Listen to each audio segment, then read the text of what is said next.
something is here that was not here before, a surface, and it belongs to a family of exactly five kinds of curved surface of the second degree in space, and no more than 5. They look like 5 different objects. By the end of this film, you will have watched a single number turn each one of them into the next. What would you need to pin this surface down exactly? 3 numbers. Here is the first. The distance from the center out to the surface along one axis. Call it A. Here's the second, along a second axis at right angles to the first. Call it B, and here's the third. Call it C. 3 lengths, and the surface is determined. Everything else about it follows from those 3. Watch them do the work. Each pair of axes carries an ellipse. Here, between A and B. Here, between B and C. And here, the third girdle, C and A. 3 hoops, and the body is caged. The surface is stretched over the 3 hoops the way a skin is stretched over a frame. Now take any point on that surface, anywhere you like. Read off its 3 coordinates against the 3 axes. Divide each of those by the axis it belongs to. Square all 3 results, and lay them end to end along this bar. They fill it exactly. Not nearly and not roughly, exactly. Move the point, and the 3 shares change. The first one grows, the second gives way to it, the third comes and goes. But the bar is never over full, and it is never short. Wherever that point wanders, so long as it stays on the surface, the 3 squared shares add to 1. Written down, it is this. There is nothing else to it. No extra condition, no small print, no exception at the poles. A point is on this surface if, and only if, its 3 squared shares fill the bar. Here's the same surface again, built the way a workshop would build it. Cut it at any height, and you get an ellipse. Now we change one thing, not the shape. The equation, the third term, the one that belongs to the vertical axis, has its sign reversed slowly so that nothing is hidden from you. Watch the slices. As the coefficient falls towards 0, they stop shrinking. At 0, every slice is the same size. For one instant, the surface is a cylinder. Then the top and the bottom, which used to close, now open and go on, opening forever. A funnel joined at the waist, running away in both directions at once. This is a hyperboloid of 1 sheet. Nothing was cut. Nothing was swapped behind your back. A plus became a minus. Intuition guesses a dent or a bulge. The surface simply loses the ability to close. Now let us do it again, to the middle term this time. The slices flatten. At 0, they are a pair of parallel lines, and past 0, each slice comes apart into 2 separate pieces. So does the surface. 2 bowls, back to back, with a gap between them that nothing crosses. This is the hyperboloid of 2 sheets. 1 surface in 2 pieces. The equation does not care that you cannot walk from one piece to the other. It holds on both and on nothing in between. 2 flips, then. The first took away the surface's ability to close. The second took away its ability to hold together, and both were 1 sign, moved slowly past 0 while you watched. Keep those 2 moves in mind. 3 surfaces, 3 signs, 1 equation. Those 3 all have a middle, a center you could balance them on. The last 2 do not, and they are not made by turning. They are made by sliding. Take a parabola and hold it still.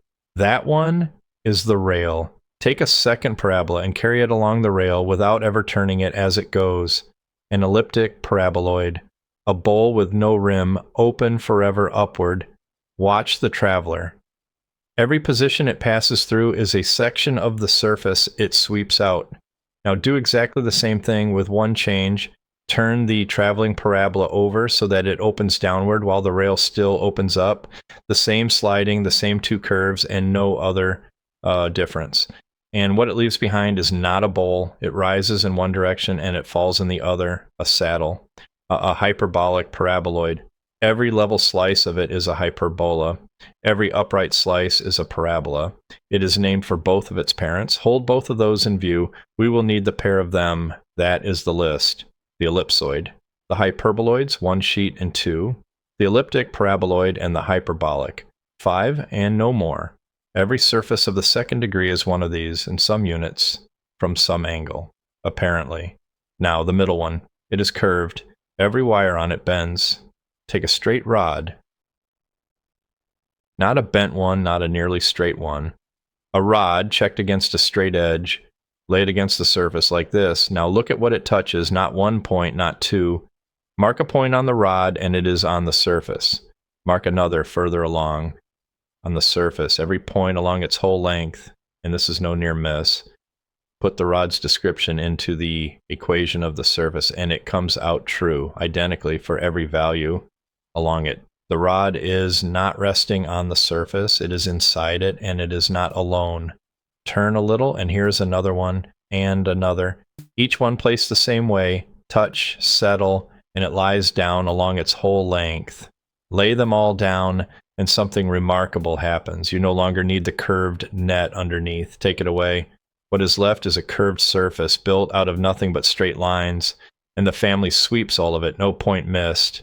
There's a name for one such family. It is called a regulus, and there are two of them. Here is the second, leaning the other way, crossing the first wherever it goes. Two families of straight lines woven together, and the thing they weave has no flat place anywhere, and they are not independent. Pick any point on the surface, and exactly one line of each family runs through it. Two rods crossing, both lying wholly in the surface. In 1874, Olaus Henrici had these made for schools, two rings, between them a cage of straight rods, each pinned at both ends so that it can pivot freely. As it stands, it is a cylinder. Now turn the top ring. Nothing bends. Every rod is exactly as long as it was a moment ago and exactly as straight. The only thing that has changed is the angle each one leans at, and the cage draws in at the middle. Watch the waist against the gauge beside it. Every shape it passes through on the way is a hyperboloid of one sheet, not one or two of them. Every shape throughout, and the rods are its rulings, which is exactly why they were able to lean without tearing anything. And the waist is not merely narrowing, it is narrowing by a rule. Its radius is the radius of the rings, multiplied by the cosine of half the twist. Half the twist, because the two rings share the turning between them. The rule is exact at every angle, not an approximation that happens to look right. The gauge is not decoration, it is the equation watching. Turn it a little, lose a little, turn it a lot, and the waist runs down toward nothing. And at half a turn it reaches nothing. Every rod passes through one single point. The cage is a pair of cones tip to tip. That is the whole family, from cylinder to cone, and not one rod ever changed its length. This is why a cooling tower can be built out of straight steel and still stand up in a curve, and it is a proof. Take any rod in any position. Feed its points into the equation of the hyperboloid whose waist matches the current twist. And it is satisfied at every one of them exactly. Every rod lies in that surface. The rods sweep out the whole of it, and still nothing has bent. The saddle can be built this way too, and it is worth watching done from the outside, one straight piece at a time. First, a frame, 4 rods, 2 leaning one way, 2 leaning the other, and none of the 4 meeting any other. That's the whole scaffold. Nothing here is curved yet. Now thread a straight line across them, and another after that, each one reaching the rods it needs to reach, and not one of them bending to do it. Keep going. The lines pack tighter, the gaps close, and a surface starts to show through them, the way a curve shows through the strings of an instrument. It is the hyperbolic paraboloid again.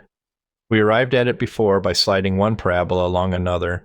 We arrive at it now by weaving, and it is the same surface. Here is the second family crossing the first, because a saddle, like the hyperboloid, carries 2 of them. And notice one more thing. Lines of one family never meet each other, and all of them stay parallel to one fixed plane. That is what makes the thing buildable. A carpenter can cut every one of them to a single plan, and the plan will be honest. A roof that curves 2 ways out of straight timber. The ellipsoid contains no straight line at all, and the 2 sheeted hyperboloid none either. Only these 2 are ruled. The 2 cases where a plus and a minus pull against each other. Back to the ellipsoid. From any direction, its outline is an ellipse, or so it seems. Let us cut it and measure. Here is a plane through the center and the section it makes, and here at the side are its 2 half diameters drawn against each other so we can compare them. One is long, one is short, an ellipse, exactly as expected. Now turn the plane slowly and watch those 2 measures. They are the whole argument drawn as lengths, and the crossing is coming, like the long one is coming down, the short one is going up, down, and up, and down, and up, and there equal. The section is a circle, a genuine circle on a body that has no circular symmetry anywhere in it. And it is no fluke of that one plane. Slide the plane sideways, keeping the same tilt. Still a circle. Slide it further. Smaller now, but still a circle. Still perfect. Every plane parallel to that first one cuts a circle out of this body all the way through, a whole stack of them tilted against the grain of the egg, until at the very ends they shrink to points. 2 points. Remember them. There are 2 such tilts, mirror images of each other, and so 2 whole families of circles hidden in this egg. Where they close lie the navels, the 4 places where the egg forgets direction, and the radius of those circles is the middle axis. Exactly. Now we make one change. Until now, A, B, and C have been free. Fix them once and for all and add one number to all 3 squares. Call it K, 1 equation, and 1 dial. Put the dial on a track down at the bottom and let it start high. The differences between the axes are swamped by the number we added. Now bring the dial down. The surface shrinks, but it does not shrink evenly. The shortest axis loses the largest share of itself because it had the least to begin with. A whole nested family of surfaces, and the only thing being changed is that one number. Now notice the 2 marks on the track. They are not decoration. Look at the equation and ask when it stops making any sense. It stops when one of the denominators reaches 0. And that happens at minus c squared, and again at minus b squared. 2 walls sitting at exactly the 2 places where the arithmetic breaks down. And the dial is heading straight for the first of them. Watch the surface as it goes. The vertical axis is being squeezed out of it. Flatter and flatter still, and the closer the dial creeps to that wall, the less of the surface there is left to be. And before it gets there, look at what the nesting has already told us. These surfaces do not merely avoid each other. They fill the space between them, leaving no gap and making no overlap. Pick any point outside the largest one, and there is exactly one member of this nest running through it. That is a strong thing for a family to do, and we will lean on it very hard in about 10 minutes. The obvious guess is that the surface disappears. It does not. It closes down onto a flat patch, and the rim of that patch is a curve, not just any curve either. An ellipse, lying in the plane where the 3rd axis used to be. Everything the surface was has been pressed flat into that one curve, and the dial is sitting exactly on the wall. Hold this moment. The surface has not vanished. It has been folded flat the way a sheet of paper is still a sheet when you see it edge on. And the curve it folded onto is not any ellipse. The dial is standing on the first of the 2 places the arithmetic refused to cross, and everything we watch shrink has landed on this one curve. It is called the focal ellipse. Hold on to it. Every surface in this family has moved, grown, flattened, vanished. This curve is the one thing that will never move again. Now give the dial the smallest push past the wall. The denominator that was 0 has gone negative, and a negative denominator underneath a square is a minus sign in disguise. Without anyone touching it, the equation has quietly become the equation of a hyperboloid of one sheet. The surface did not vanish and get replaced. It went through. Watch the waist. It was nothing a moment ago, and now it is opening, wider with every step the dial takes, and the sheet is climbing away in both directions. Keep going, and the same thing happens again at the second wall.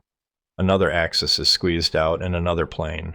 The one sheeted surface flattens, and what is left when it has flattened is a hyperbola, the focal hyperbola. And past that second wall, the surface comes back as 2 sheets. Look at how those 2 curves sit. The ellipse lies flat. The hyperbola stands upright in a plane at right angles to it.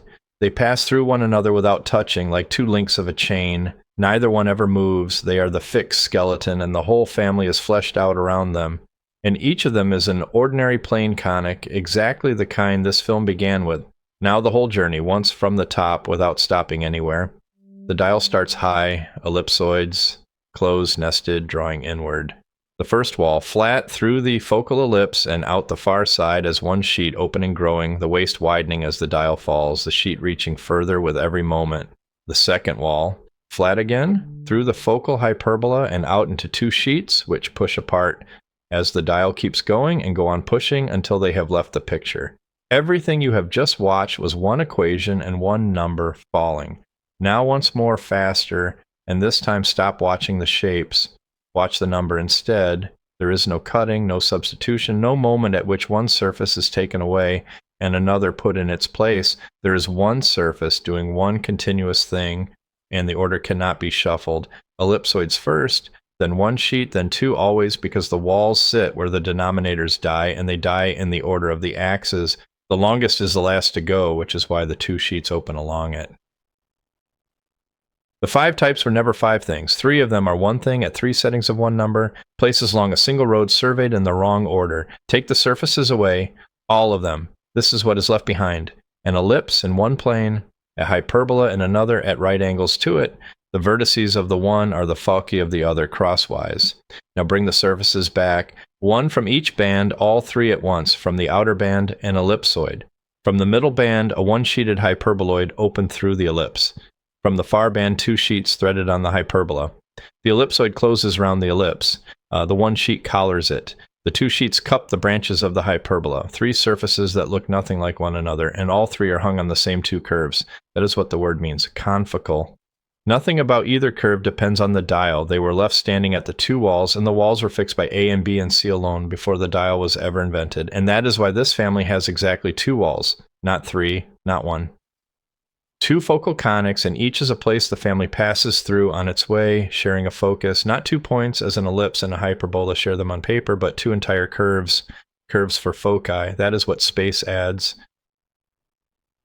Here's a point, an ordinary point, nowhere special, not on any axis, not in any plane of symmetry. The family fills the space all around it. How many members go through it, not near it? Through it exactly. Let us count. Run the dial down from the top and watch. Ellipsoids, coming inward, closer, closer, and there, that is 1. The dial reads a number, and at that number the surface passes exactly through our point. Keep that one. Through the first wall. One-sheeted hyperboloids now growing outward, and there. That is 2. Through the second wall. 2 sheets pushing apart, and 3. And then nothing. The dial runs onto the end of its travel and never touches that point again. 3. Always 3, for any point away from the planes of symmetry. Never 2, never 4. Count as many times as you like, anywhere you like. 1 ellipsoid, 1 hyperboloid of 1 sheet, and 1 hyperboloid of 2 sheets. 1 from each band, exactly 1, every time. Taken together, they say where the point is. They are its address. They are called its elliptic coordinates. Put the point into the equation and clear the fractions away. What is left is a cubic in the dial. A cubic has 3 roots, so there are at most 3 answers. And as the dial climbs toward each wall from below, one denominator is going to 0, so that term runs off to infinity in one direction. Approach the same wall from above, and it runs off the other way.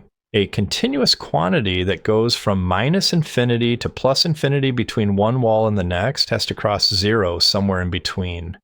Once in the first band, once in the second, once in the third. 3 roots, 1 per band, guaranteed for every point that is not sitting in a plane of symmetry. 3 surfaces through 1 point. Let us go in and look at what they do there. Clear everything else out of the way and come in close until each of the 3 is only a patch. A small piece of curved sheet passing through the point we chose. An ellipsoid patch, a 1-sheeted patch, a 2-sheeted patch, 1 point, and 3 pieces of surface holding it, each picked out by its own reading of the dial.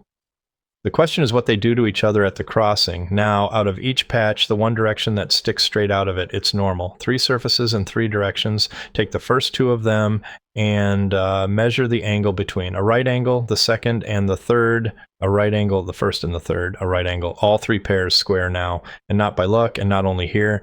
It is true at every point of space. Think what that means. 3 directions at right angles through every point given by 3 numbers. That is no longer a description of a family of surfaces. That is what a coordinate system is. We began with a list of 5 shapes, and we have arrived at a way to name every point in space, curved, fitted to these axes, but as rigid and as square as the straight one we started with. No fitting, no approximation, no choosing a good frame and hoping. You write 1 equation, you let 1 number in it move, and the coordinate system falls out already built and already square everywhere at once. The 3 numbers are the 3 dial readings, 1 from each band. the elliptic coordinates we counted a minute ago. And there is a consequence, and it is written on the surfaces themselves. If the three families cross at right angles everywhere, look at just one of them, this ellipsoid, and ask where its neighbors cut it. Here is one cut, the curve where a one-sheeted neighbor crosses this ellipsoid. And here is another from a nearer neighbor, and another after that. Lay the whole family down, one curve at a time, each the trace of one neighbor, and they wrap the egg the long way round without ever crossing one another. Each curve is the meeting line with one particular setting of the dial, so they arrive in the dial's own order. The egg is being graduated by its own family, now the other family, the two sheeted members cutting the same ellipsoid in curves that run the other way. And they meet the first set at right angles everywhere. This net is not a pattern we have drawn onto the surface. We never chose it. It came out of asking one question. Which other members of the family does this one meet?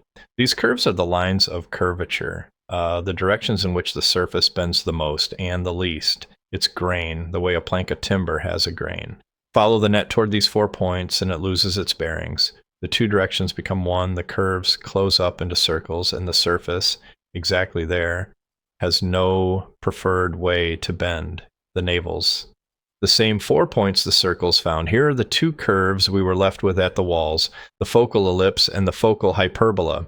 Remember how they are locked together. The vertices of each are the foci of the other, crosswise. So, put a pin here at a vertex of the ellipse, which is at the same time a focus of the hyperbola. Put a second pin here at a vertex of the hyperbola, which is at the same time a focus of the ellipse. Now the string, from the first pin, out and over the near branch of the hyperbola, round it and out to a pencil. Back from the pencil over the ellipse, and tie it off at the second pin. Now pull it taut. It bends in two places, once on each curve, and it settles where a pulled string always settles at equal angles on either side of the bend. Nowhere else is stable. Now move the pencil, keeping the string tight, and look at the length, not the shape of it. The length. It has not changed, and it will not change however far that pencil travels, so long as the string stays taut and stays hooked on those two curves. 2 pins, one fixed length, and a pencil with no choice. Only now the pencil is not confined to a sheet of paper. It is free in space. And the set of all the places it can reach is not a curve. It is a surface. This surface. An ellipsoid, and not just any ellipsoid. One of ours. Confocal with the two curves the string is hanging on. Change its length, and you get a different member of the family. Shorten it, the pencil comes in. Lengthen it, it reaches further out. The string is the dial made out of hemp. And the two curves it hangs on are the two walls, the places where the arithmetic failed. Every part of this film turns out to be holding on to every other part. This is not a model of an ellipsoid, and not an approximation to one. The set of points a taut string of fixed length can reach, hooked over those two curves, is exactly an ellipsoid of the confocal family, with no error term in it anywhere. The Gardner's ellipse, one dimension up. Otto Staud proved it in 1882. A pencil, a loop of string, and the two curves this family could never get rid of. Now step back and look at all of it at once. Let the family turn past us once more. Ellipsoids closing inward. Through the ellipse, one sheet opening outward. Through the hyperbola, two sheets running away. Bring the sheet back around to face you. Flatten the view until the surface is edge on, and all that is left of it is its outline. A curve on a sheet of paper. That curve is a section of a surface. That surface is one setting of a dial. The dial runs across 3 bands, and the only 2 places it cannot stand are 2 conics that never move. And through every point out there, 3 of these surfaces pass, one from each band, and they meet each other square. The curve sits on a surface woven out of straight lines. If you pick the right member, it is packed with circles it has no business containing, and it has 4 navels where its grain gives out. All of it was there the first time you saw it, and the only thing that has changed is you. We began with a rule about 2 distances and a loop of string. We gave that curve a 3rd dimension and found 5 surfaces waiting. Then we added a single number to 3 denominators and watched 3 of the 5 collapse into 1. Here is a what to keep. When a subject hands you a list of separate cases, the list describes your path through it, not the thing. Somewhere there is often a number which, allowed to move, walks straight through every case on the list without stopping. 5 kinds of surface, 1 equation, 1 number, and a piece of string.